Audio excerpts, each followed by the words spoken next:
ክፍል ፕሮቶኮል መንግስት ኤርትራ ሓበሬታ መጽይና ባንዴራ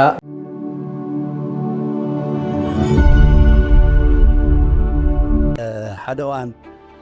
ሓደ ላዕለዋይ በዓል ስልጣን ኤርትራ ነበር ምስ ሓደ ናይ ደገ ጋዜጠኛ ኣብ ዝገበርዎ ዝርርብ ዝተዛረባ ዘረባ ደስ ትብለንን ክደጋግማ ትድርኸን እንታይ እዩ ኮይኑ ሓቲቱ ወዝ ተጋዜጠኛ ወእንታይ ይቁም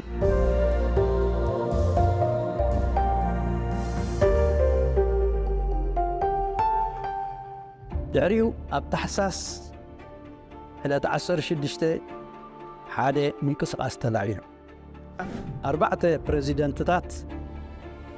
ኣብ ስልጣን ከለዉ ሕማም ሞይቶም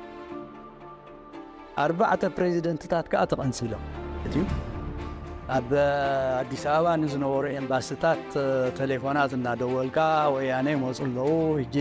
ኩነታትኩም ኣመዓራሪኹም ፅንሑ ገለ መለገለ ሳውኡ ተበፂሑ መወዳእታ ኻቲ ናይ 4 ኪሎ ቆልዓ ከም ዝጠልም ገይሮሞ ማለት እዩ ቆልዓ ጠሊሙ ጥራሕ ዘይኮነ ከዓ ሕጂ እታ መዝሙር ናይ 4 ኪሎ ባሕሪ ትብል መዝሙርን ዝንበር ንሰምዖ ኣለና የቀይ ባህርን ጉዳይ በፓርላማ አባላት ደረጃ እንኳን ሐሳብ መወያየት እንደነውር እናስባለን